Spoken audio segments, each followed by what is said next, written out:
श्री स्वामी समर्थ.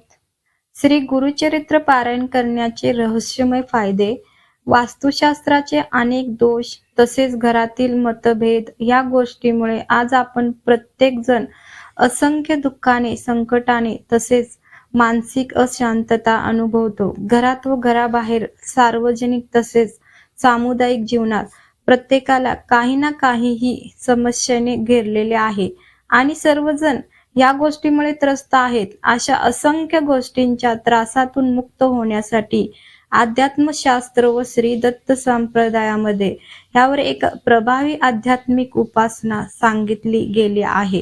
ती म्हणजे श्री गुरुचरित्र पारायण.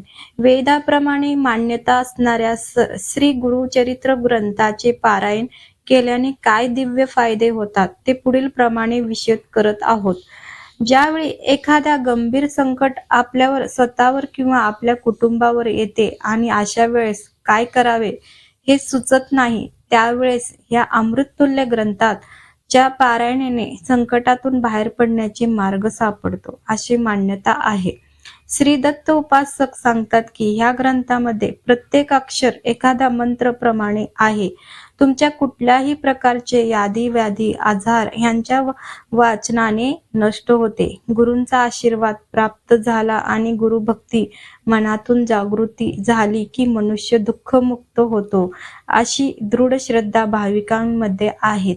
स्वतःच्या घरामध्ये गुरुचरित्र वाचनाने नको ते दबावाचे वातावरण कमी होऊन एक आगळा वेगळा आनंद, चैतन्य व प्रसन्नता निर्माण होते.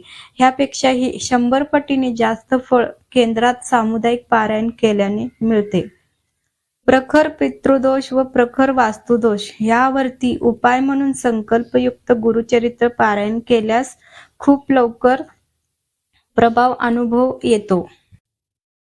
गुरुचरित्र ग्रंथ केवळ आध्यात्मिक उपासनेसाठी नसून आपले आदर्श, आध्यात्मिक जीवन, नीतिमूल्य जपून कसं जगावं याविषयी देखील दत्त महाराजांनी या ग्रंथात सूचक मार्गदर्शन केले आहे.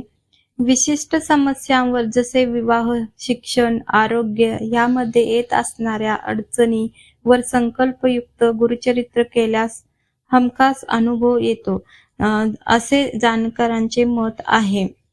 7 दिवसामध्ये गुरुचरित्र पारायण करण्याची पद्धती आहे आणि त्यासोबत काही 7 दिवसात पाळावयाचे महत्त्वाचे आहार, विहार आणि विचार याविषयीचे नियम असतात. आपल्या पत्रिकेतील ग्रह तारे, पितृदोष, प्रारब्ध दोष यावरती गुरुचरित्र एक रामबाण उपाय आहे असे अनेक प्रख्यात ज्योतिषी देखील उपासनेत सांगतात. किंबहुना ह्या ग्रंथामध्ये देखील ह्याचा निश्चित उल्लेख आहे.